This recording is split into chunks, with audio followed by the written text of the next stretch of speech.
Shadow people. Is it just the mind playing tricks or something more? There's a growing interest in the phenomenon of shadow people. What are they? Ghosts? Interdimensional beings? Time travelers? Something else?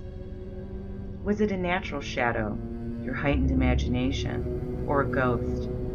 Maybe it was something that seems to be a spreading phenomenon, apparitions that are coming to be known as shadow people or shadow beings. Perhaps this is an old phenomenon with a new name that is now being discussed more openly, in part thanks to the internet. Or maybe it's a phenomenon that, for some reason, is manifesting with greater frequency and intensity now. Those who are experiencing and studying the shadow people phenomenon say that these entities almost always used to be seen out of the corner of the eye and very briefly, but more and more people are beginning to see them straight on and for longer periods of time. Some experiencers testified that they had even seen eyes, usually red, on these shadow beings. The mysterious sightings have become a hot topic of conversation in paranormal chat rooms, message boards, and websites, and it has given widespread attention on paranormal talk radio. Several theories have been offered as to what shadow people are and where they come from. Is it a figment of the imagination?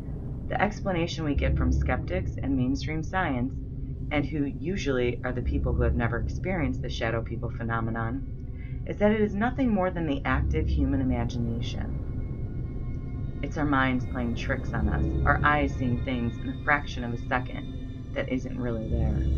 It's an illusion.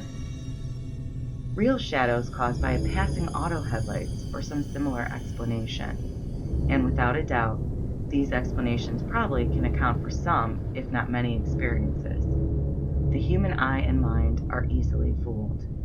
But can they account for all cases? To call these entities ghosts demands first a definition of what we mean by ghosts. But by almost any definition, shadow people are somewhat different than ghost phenomena, whereas ghost apparitions are almost always a misty white, vapor-like, or have a decidedly human form and appearance, very often with discernible clothing. Shadow beings are much darker and more shadow-like.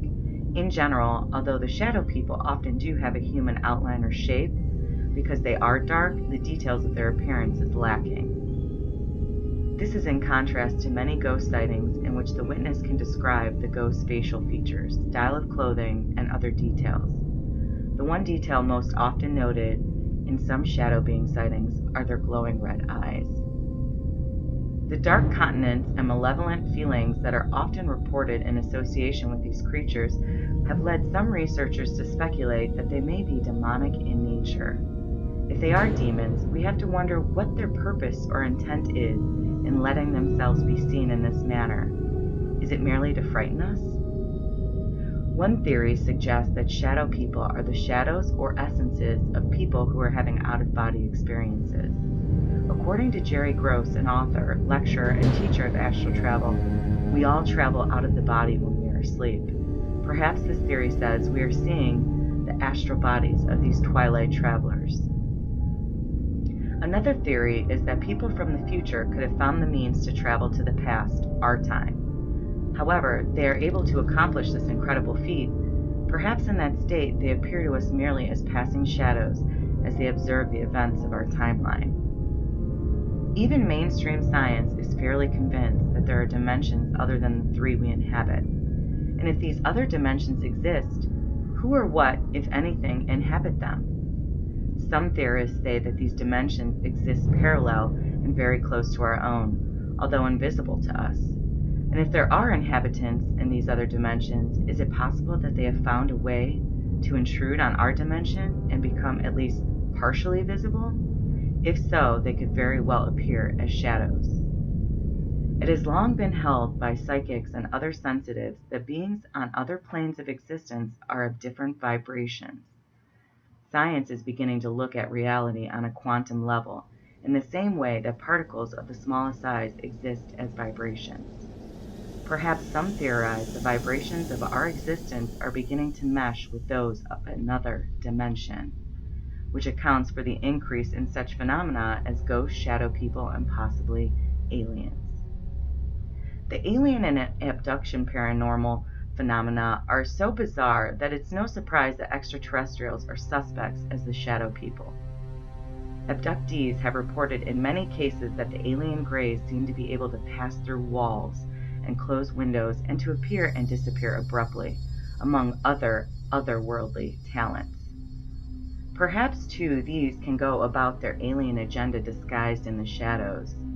There's a good deal of overlapping among the above ideas, of course. Aliens and ghosts could be interdimensional beings, or aliens could be time travelers, and some believe demons are responsible for all these disturbing phenomena. There is no way to prove or disprove any theories about a phenomenon that is so mysterious, that happens so quickly and without warning.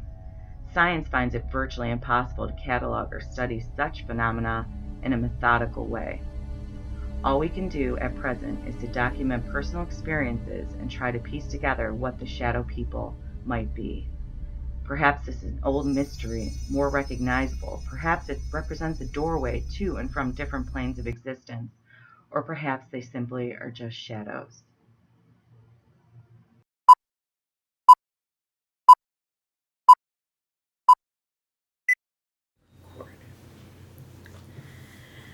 Today I have a very interesting interview. It's actually with my oldest child.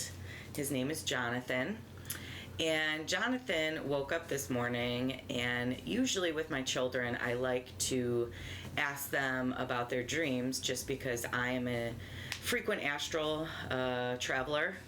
I astral project. I found out a few years ago I was doing this.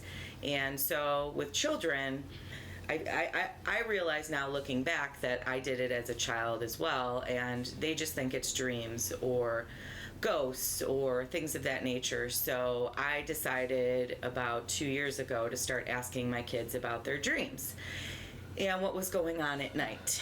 And so frequently when Jonathan has an interesting experience, he will tell me.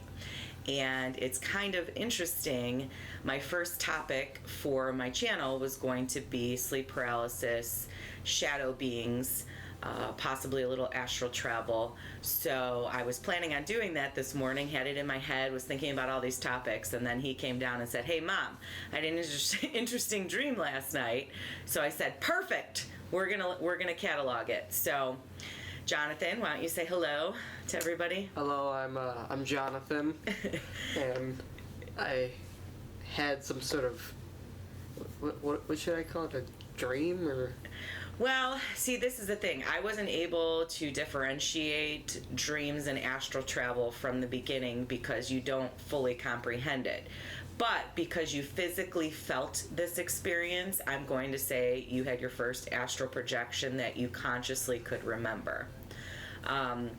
Because it wasn't necessarily sleep paralysis. He wasn't paralyzed in his bedroom or in his living space, which I will speak about my actual first sleep paralysis where I encountered a shadow being, and I will discuss that. That actually took place in my living room. His experience I would refer to as an astral travel experience where he encountered a shadow being while he was out doing his thing.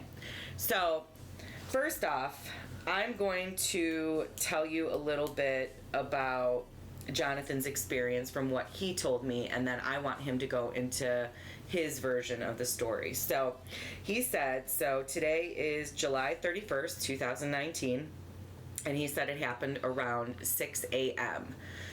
He was kind of coming in and out of consciousness, having some dreams, some interesting things going on. He was kind of struggling, sleeping a little bit, I guess. Plays a lot of video games, so yeah, you can smile at that. He plays video games, so he stays up kind of late. Little insomniac sometimes, kind of like me. I do stay up late as well. So the sleep, I think sleep disorders definitely go hand in hand with sleep paralysis as well as astral projection, just because your mind is fully functional and fully awake, but your body is just so tired. So I call it mind awake, body at rest.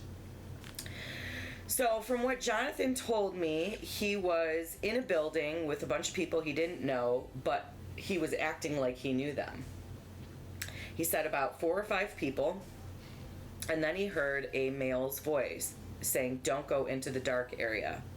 And why don't you paint a picture for everybody what this building and this area looked like that you were in? Okay, so this, try to imagine like some sort of large building that had like a second floor. And the front of it was torn down in ruins. And being this group, we're entering towards the front of the building. We were still on the outside. I was standing in some rubble from the torn down building. And as I looked further ahead, there was some dark area, just pure darkness, couldn't see anything past it. About, like, someone ahead of me to my left, the male, was saying, he pointed towards the area and said, "Whatever you do, don't go in there." Of course, curiosity killed the cat. I took a few steps towards the dark abyss in there, saw some sort of figure appear in there. No legs, couldn't see any eyes, just pure darkness. But real quick, I'm going to stop you. Please describe to me what this dark figure looked like. So you said no legs, no eyes, but you told me it was similar to a Dementor in Harry Potter, where yes, it was like mist. It was like a foggy, flowy figure that looked like fog, and but you could tell it was a being of some sort, correct? Yes. Okay. It had a human outline, but it was a foggy. Okay, so it looked, and it didn't have any legs. So we would kind of say similar to a Dementor, or what you would imagine a ghost would look like. Yes. Okay. So then what happened? I took a few steps toward the darkness, and this, like I said, a figure appeared, and just couldn't see anything in its eyes, just darkness, and it came towards me very fast, flying through me, and I couldn't hear anything else. After I woke up feeling a strange shock I've never felt before then, different from a nightmare. Nightmare, I would just wake up sweaty and scared. This one, I just felt an electric shock through my head to my toes, all the way through. And I was confused. I didn't know what happened. Okay. So when you say you felt this shock, this jolt, what would you describe it as being in your head? Like you sticking your finger in an outlet where it would zap you? I've never experienced that yet, hopefully not. Well, right. I know you haven't experienced being shocked or electrocuted, but you said it was a surge of energy you could feel through your whole body. If I had to describe it, it's like a cold rush with electricity running through me. What I mean by cold rush, my whole body went cold with a rush of electricity staying there for a few seconds and then going away. My body was warm again. Okay. So so the name of your mom's channel is Frequency Revolution. So I discuss frequency, vibrations, things of that nature, and then we get into the whole astral projection, sleep paralysis side, which you don't really understand fully. So that's what makes it so great. So this is a very interesting topic to discuss with my child that doesn't understand or has done the research in regards to what we're speaking about, nor has he had as many experiences as I have myself. So that jolt that he's talking about, I personally have experienced as well. So real quickly, I'm going to go into my experience to parallel Jonathan's experience. Now, my experience happened in May of 2017. That was my first experience with a shadow being that I was consciously aware of. Mind you, looking back, now that I know what I know, I have encountered these shadow beings previously when I was in sleep paralysis over the years. But, like I said, back then, I thought it was ghosts. I didn't understand astral projection, interdimensional, multidimensional beings. I didn't understand all of that. And now through my research and hearing other people's stories, I have a little better understanding of this. So I'm going to read you what I wrote from my experience back in 2017. So it happened between 2 and 4 a.m. just because usually I like to give a couple hours in between because I go in and out of it. So usually when I astral project in that evening, there'll be multiple experiences. This particular experience kind of scared me, so I didn't go back in back into rest for quite some time. So it says, I went into sleep paralysis and flew up out of the house, high up into the stars. Then I was flying through a city with tall buildings. I was going really fast and flying through the buildings. I came back to my body and was stuck in the sleep paralysis state. Now, this is very common with some people that astral project. They do come back to their body and they're stuck in that sleep paralysis state where they're paralyzed, but they're fully conscious, and all you can do is you feel like you're moving your eyes around and looking at your room. So I was actually, to paint a picture for you, I was sitting on my couch in the living room, kind of similar to where Jonathan's sitting right now, and I was actually watching TV.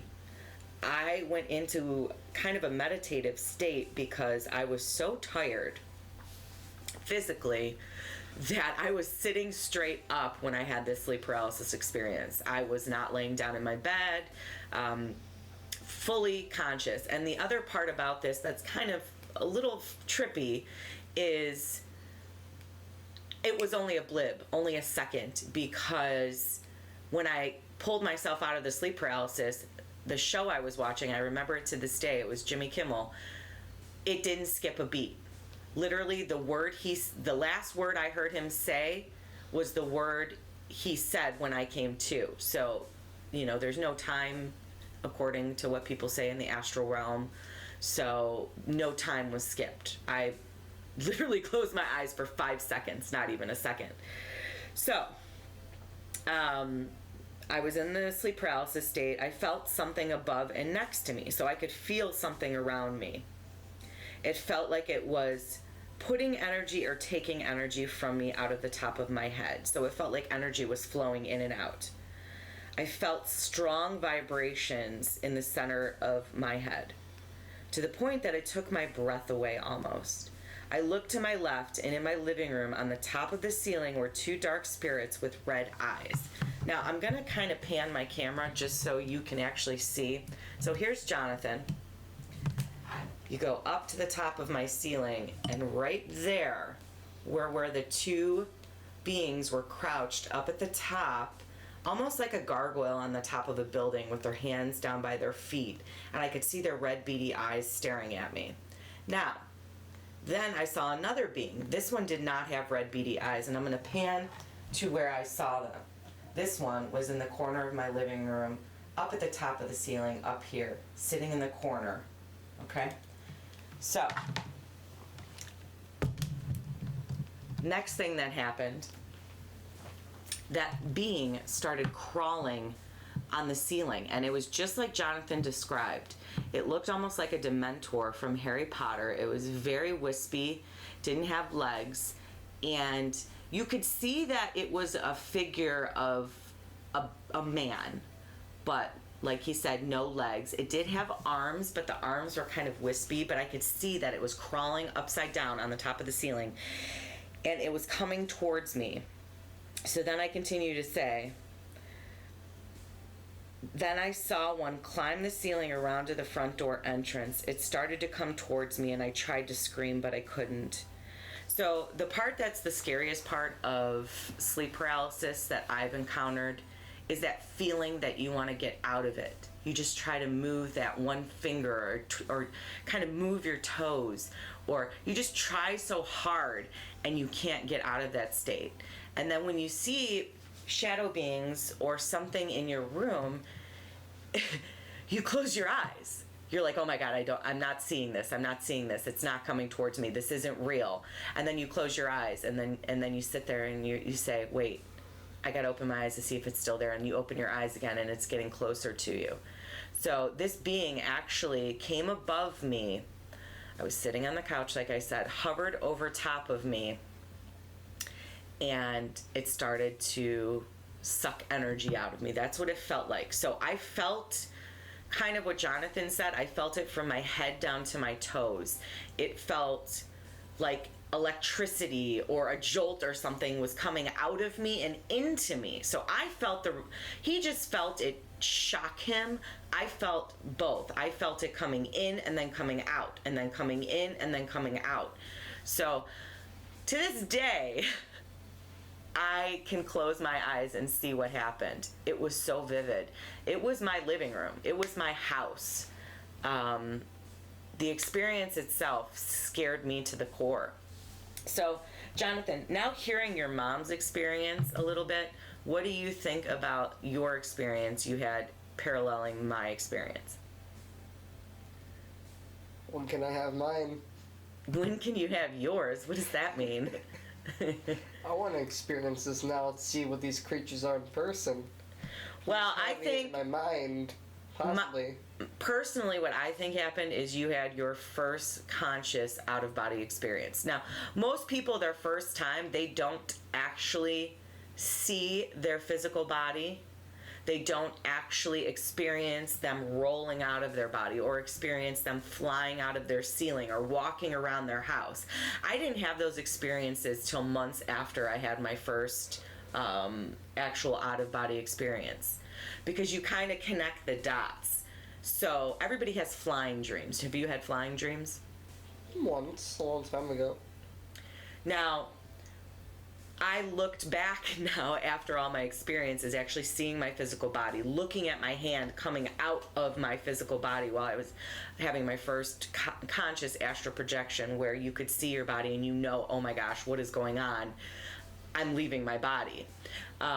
I had so many experiences prior to that where I was just flying around and going in houses. Like I'd fly into someone's front door and see people walking around the house, and I was like, this is crazy. And then I've experienced where I've actually met other people out there while I'm flying around and doing my thing. So it's interesting when you have all these experiences and then you research it more and you have more and more experiences. Looking back, you say to yourself, oh my gosh, I was astral projecting at that point. I was leaving my physical body. These other people you've met, you say, have you ever physically talked to them? And yes. There's a few people that I've actually talked to and met in the etheric or astral realm, where the more frequent that I astral traveled, I started to tell myself, okay, when you see these people, you need to ask them their name and where they live. So there's two people in particular that I asked them their first and last name and what city they live in. I actually found one of them on Facebook, which is pretty trippy, and that'll be a whole nother video, I guess. But I'll just do that because then I actually searched and searched. He lives in Pennsylvania, and he gave me his full name, and I searched for days, and I found him, and I messaged him, and lo and behold, his whole Facebook page was based around astral travel and frequency and vibrations and everything spiritual. He talked about the chakras and energy and meditation.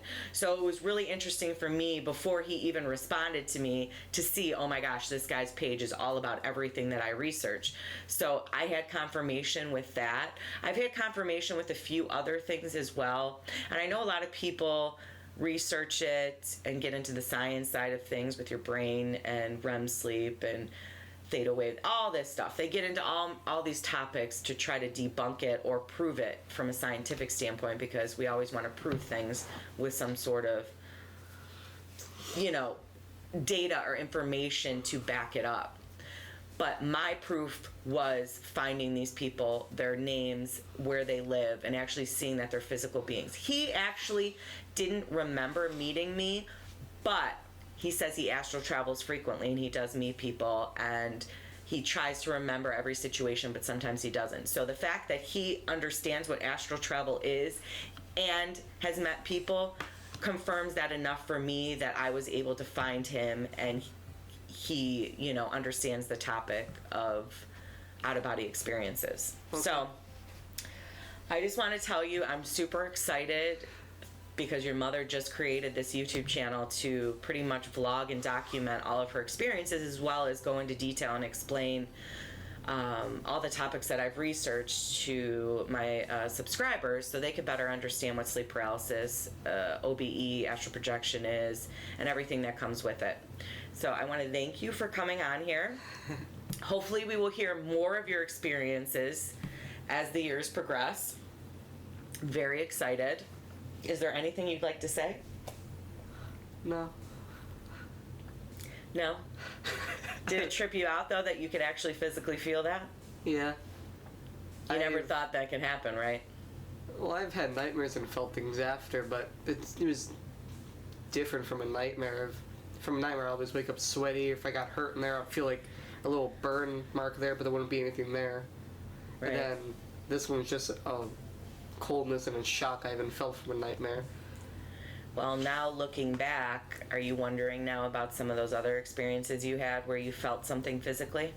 Well, I've had one when I woke up stiff, but I didn't see anything around me. I wasn't in my room. As in, I couldn't move, but I wasn't looking around. Interesting. Well, thank you, Jonathan, for coming on. I'm sure we will have more interesting videos ahead of you discussing all of your crazy experiences. And on that note, say bye. Bye.